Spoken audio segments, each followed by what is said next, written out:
Ang provincial government ng Surigao del Norte pinaagi sa Provincial Governor's Office Culture and the Arts inabagan sa National Commission for Culture and the Arts kon NCCA magpahigadyon ng usa ka orientation sa Cultural Mapping Project isip kabahin sa pagpatuman sa Memorandum of Understanding kon MOU tali na sa NCAA sa non-provincial government. Mga suyat imbitasyon gipadaya sa mga munisipyo sa syudad sa non-provincial Tourism and Culture and the Arts Officer para sa nasangpit nga orientation meeting nga ipahigadyon ini Nobyembre 21 tuig 2025 adlaw nga Bernes alauna ang takna sa hapon didto sa PGO Conference Room Kapitulyo ning atong syudad sa Surigao. Ang ilang pag-apil sa importante na buluhaton ginadasig gajud kay makatabang ini sila sa pagsiguro nga ang kahapsay koordinasyon sana na malampuson nga pagpatuman sa programa ang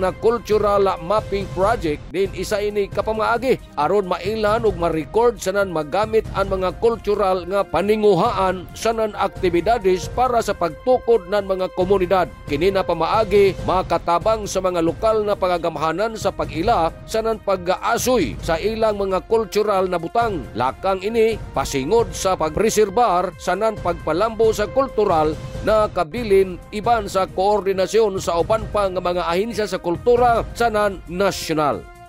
Nanukad gikan diri sa Kapitolyo ini si Marik Senars Marcon Vlogs Mario Conales Mulaong salamat. Maradyaw na adlaw natong tanan.